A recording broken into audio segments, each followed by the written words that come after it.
Hola, hola, espero que se encuentren bien. Les habla su amigo George y hoy les voy a compartir la quinta reflexión por las cuales me he vuelto dudante, me he vuelto no creyente. Y en esta ocasión esta reflexión tiene como título Dios. Parece algo irrisorio, parece algo contradictorio, parece algo irreal. ¿Cómo es posible que la Biblia sea capaz de que una persona se aleje de Dios? Muchas personas dicen, es que lee la Biblia. Y yo les digo, bueno, es que precisamente por leer la Biblia me he horrorizado, principalmente en el Antiguo Testamento, y eso ha hecho que yo encuentre un Dios ahí muy diferente. Entonces, no me pida eso. De igual manera, ¿cómo es posible que Dios, en este caso Dios Padre, Dios Yahvé, Dios Jehová, cómo es posible que sea el causante de que yo me haya alejado o de que mucha gente se aleje, cuando debería de ser todo lo contrario? Es algo así como ahorita lo que está sucediendo en Gaza, allá por Medio Oriente, en Israel, con los palestinos. Esas personas lo menos que están haciendo es orar día y noche, en las mezquitas, en la calle, en sus casas destruidas, a toda hora. Entonces, ¿cómo se le puede decir a una persona, reza, pídele a Dios, si ahí está Dios? Si ahí es la tierra prometida, si de ahí está en aquella zona el jardín del Edén, el huerto de los olivos, el monte Sinaí, el río Tigris, el río Éufrates, toda esa zona de Palestina, de Israel, de Jordania, de Cisjordania, de Siria, todas esas partes, pues por allá se supone que se creó la religión, se creó el judaísmo y se creó el cristianismo. Por allá andaba Jesús en Belén, en Nazaret, en todos esos lugares de por allá. Entonces, ¿cómo le puedes pedir a una persona que rece recibiendo bombas, proyectiles, misiles día y noche? No le puedes volver a decir reza, te va a decir, pues, ¿a quién quieres que le rece? Entonces, es lo mismo. ¿Cómo es posible que la Biblia, y en este caso de la quinta reflexión, cómo es posible que Dios en mí haya hecho, o en miles de personas haya hecho, que nos alejemos?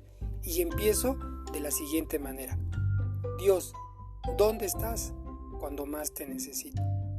Es la pregunta que millones de personas nos hacemos.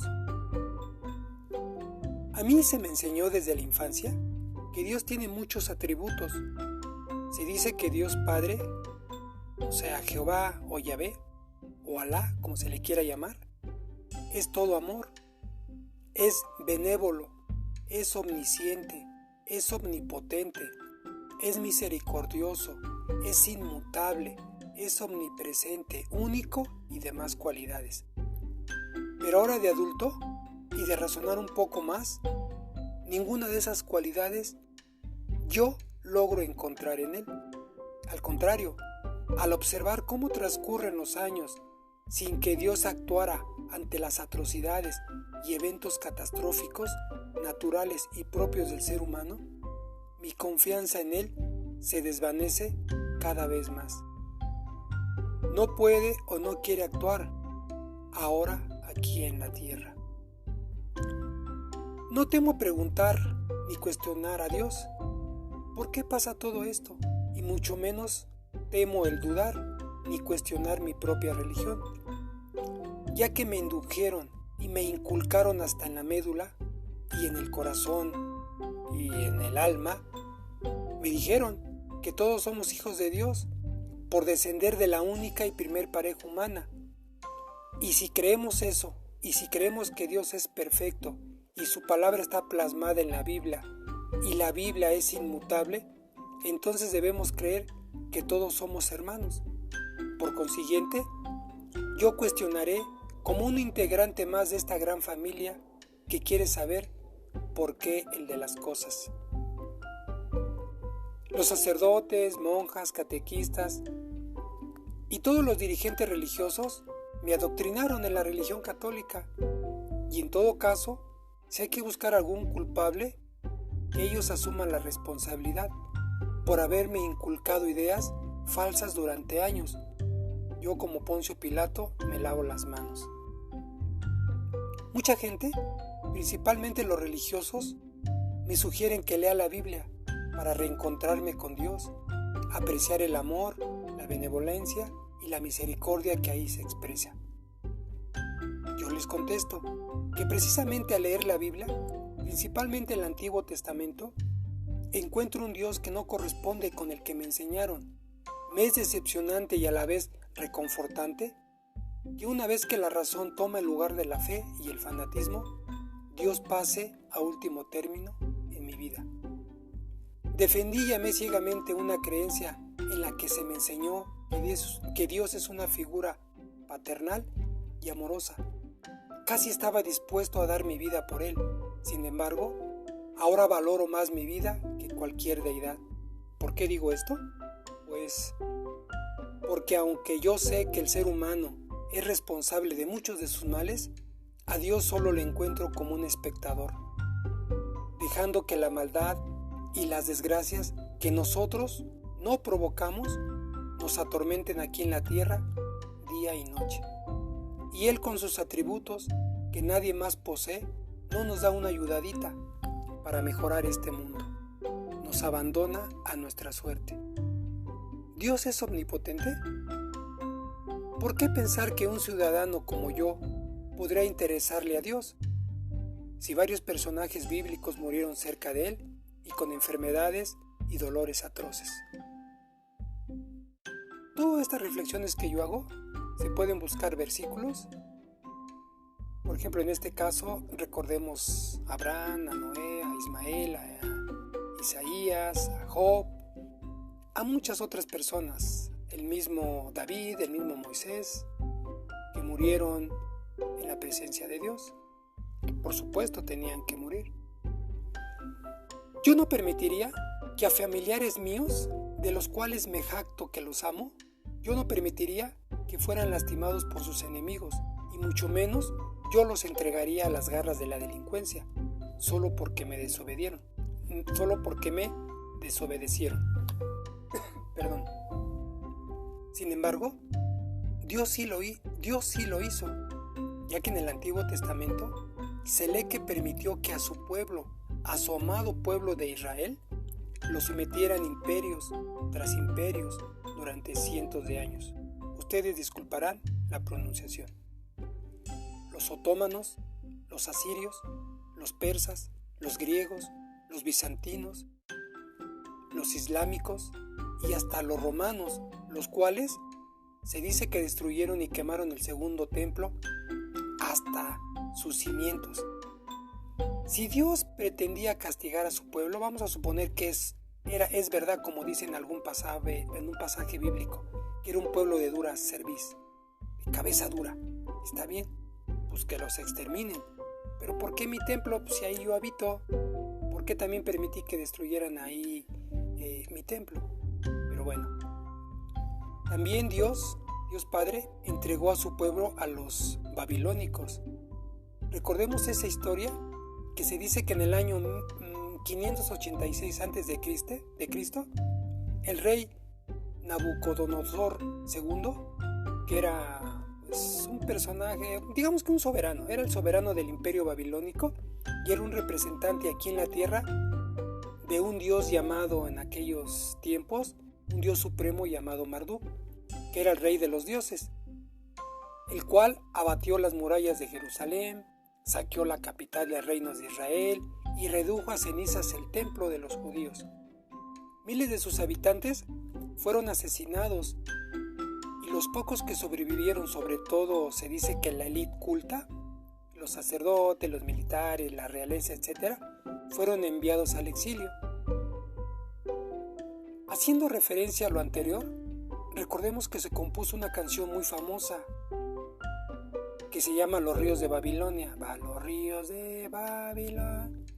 Esa canción se creó proveniente del Salmo 137 y se oye bonito. Yo hace tiempo la escuchaba y mucha gente la oye y está muy bonita, la música, el tono y todo. Pero nada más se dice una parte. Por ejemplo, ¿por qué no se canta la parte tan aborrecible de ese salmo? Por ejemplo, en la parte final del salmo, y que se omite en la canción, se dice: Hija de Babilonia, serás destruida. Bienaventurado el que te haga lo mismo que nos hiciste. Y bienaventurado el que estrella a tus niños contra las piedras. ¡Qué óvole! Desde ahí yo digo, a ver, pues no que no hay venganza, no que Dios no es una persona vengativa. Y te imaginas qué cruel, qué escena tan drástica, tan aborrecible, el observar cómo se agarra un niño de los pies y se estrella contra las piedras, contra las peñas. Eso está en la Biblia.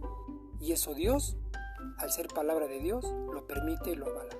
¿Cómo es posible que si la Biblia es palabra de Dios y Él es amoroso y misericordio, permita que se asesinen niños? Me imagino qué acto tan cruel el tomar a un pequeño y azotarlo contra las peñas, como se los dije anteriormente. El Dios del Antiguo Testamento no solo no protege a los niños, sino que alienta el infanticidio, ya que ordena a los israelitas que maten a los primogénitos de los egipcios. Recordemos en las 10 plagas, que mató al hijo del faraón y a todo primogénito. O sea, las señoras que andaban por ahí, ¿qué culpa tenían? Ellas, ¿por qué deberían haber muerto sus hijos? No, ni más, parejo a todos, niños, chiquitos, grandes, medianos, a todos. También hay un pasaje en donde se dice que manda osos a despedazar a jóvenes. ¿Cómo? Pues sí, andaba un profeta por ahí, no recuerdo el pasaje bíblico, pero creo que se llamaba Eliseo. Todo eso se puede buscar, ¿eh? Entonces Eliseo va subiendo una montañita, un montecito por ahí, y unos chamaquitos, niños, no sé de qué edad, jóvenes, no lo sé, pero se dice que eran como que jóvenes, y empezaron a burlarse de él. Sube, calvo, sube, calvo, sube. Y al voltear él se enojó, le pidió a Dios, seguramente. Dios hizo aparecer unos osos, los osos se los comieron, lo despedazaron. Imagínense cuando uno se machuca con unas pinzas, con una tijerita, con la puerta. Imagínense una mordida de oso. Desgarrar, matar, arrancar la mano, el ojo, la nariz, la boca, la cara. Qué cosas tan crueles. Dios lo observó, por eso dije al un principio, Dios lo observa y se mantiene como un espectador. ¿Por qué los niños? O sea, ¿por qué los niños? También recordemos que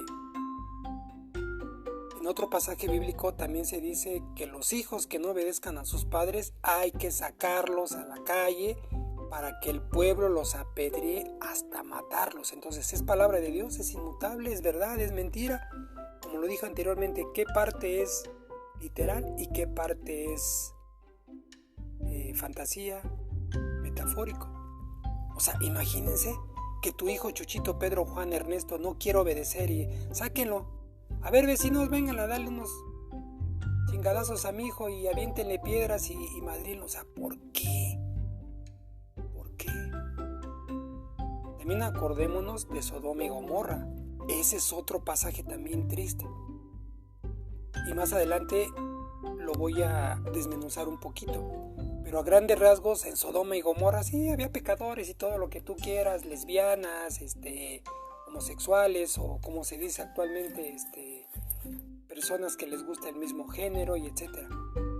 Y no los mató a todos, pero ¿de qué manera? Nunca se ha quemado con un cerillo, con un encendedor, el dedo, la mano, y ¡ay, cómo arde! Imagínate dejar caer azufre y fuego a una niña, a una señora, a una viejecita, a un hombre que pasaba por ahí, ¿te imaginas? Qué cosas tan crueles. Entonces también había un montón de guerras en donde se pedía que se mataran a los niños. Mátenlos a todos. Sí, dije a todos. Y de hecho hay un pasaje más adelante que voy a platicar en donde Moisés se enoja. ¿Moisés o David? Creo que Moisés. Moisés se enoja porque regresaron los capitanes de la batalla y trajeron a mujeres. Oye, ¿por qué no las mataste? Mátalas a todas. cosas muy crueles, pero eso más adelante lo veremos.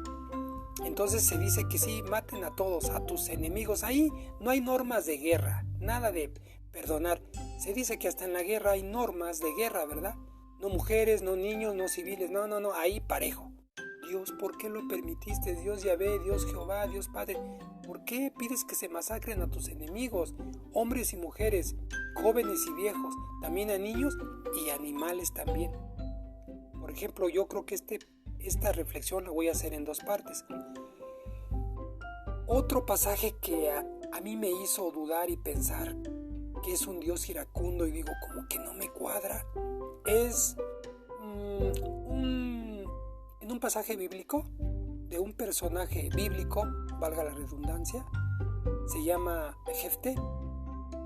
El mismo Dios acepta sin decir palabra que este personaje, que Jefté, como les dije, un personaje bíblico y creo que era un juez de Israel, sacrifique a su propia hija, la cual salió a recibirlo con una gran alegría, pues él regresaba de la guerra y como Jefté hizo una promesa a Jehová de que la persona que saliera de su casa a recibirlo se le entregaría en sacrificio. Y para desfortuna salió su amada hija y su única hija. Y Dios, como dije anteriormente, no dijo nada, callado, ni antes de la promesa ni después. Permitió que la mujer fuera asesinada. Entonces, por ejemplo, ese pasaje así rápidamente, todo es una reflexión para desmembrarla, ¿sí? Porque si no, nunca terminaríamos. Para terminar con esta primera sección, por ejemplo, imagínense, ese personaje tenía una hija única, y el personaje se fue a la guerra y mató, peleó y hizo lo que tuvo que haber hecho, hizo barbaridades o buenas cosas o malas cosas en la guerra, como haya sido. Regresó a su casa. Bueno, antes de regresar, hizo un pacto con Dios Padre. ¿Cómo habló? ¿Quién sabe? Pero le dijo, ahí dice el pasaje bíblico, y si está en la Biblia, debemos de creerlo. Oye Dios, mira, si me das chance de matar a estas personas, si me das la victoria, te prometo que la primera persona que abra mi casa, que abra la puerta de mi casa cuando yo regrese de la guerra, te la voy a ofrecer. Y Dios, pues, yo lo estoy inventando, ¿verdad? Pero lo más seguro es que así sucedió. Órale, va. Así como la primera que salga, ya, y se supone que Dios ya sabía porque es omnisciente, es decir, conoce nuestros pensamientos antes de pensarlos. Él ya sabía que iba a salir su hija. Jefté, este personaje no lo sabía. Terminó la guerra, etcétera, regresó a su casa, tocó y sale su hija. Bonita, jovencita, con su pelito largo, corto, como todos los jóvenes. Viva la juventud, como todos los jóvenes. Padre mío, y ese cuate, no, ya ni la chiflas, ya ni la friega. ¿Qué pasó, papá? No, ni más. ¿Cómo? ¿Por qué saliste? Es que hice una promesa con Jehová, con Yahvé, y le dije que la primera persona que saliera a recibirme después de la guerra, de la batalla, se le iba a ofrecer en sacrificio. No, ¿cómo crees? Ay, papá, pues si ya hiciste eso y prometiste eso, da también su hija, ¿no? Si ya hiciste eso y prometiste, ándale, pues mátame, nada más, déjame ir a la montaña, al parque, al cerro, no recuerdo dónde, pero eso es lo de menos, todo está ahí plasmado en la Biblia. Déjame ir a llorar, y se fue, lloró y todo, y después la sacrificó. O sea, desde ahí Dios no pudo haber dicho, no, a ver, no hagas pactos y menos de muerte. Yo te voy a hacer que ganes la batalla sin que me entregues a ningún ser humano, porque soy un padre amoroso. Soy un padre que no permite sacrificios humanos. Desde ahí se quedó callado y aceptó el pacto. Y después, ya que regresó, si él sabía que iba a salir una mujer, ¿por qué no salió el perro? ¿Por qué no salió un caballo, un chivo y lo hubiera sacrificado a él? Si Dios ya sabía que iba a salir esta persona, esta criatura, esta mujer, ¿por qué lo dejó? Y ya lo sacó. Y después, sabiendo que era eso, ¿por qué no se arrepintió Dios? ¿Dónde está la benevolencia? Está bien, te perdono, mira, no me la entregues, no pasa nada. No, todo calladito. Se le dio el tiempo a esta persona para que fuera allá al cerro a llorar sus males, sus etcétera, y regresando pelas, ¿no? La mato.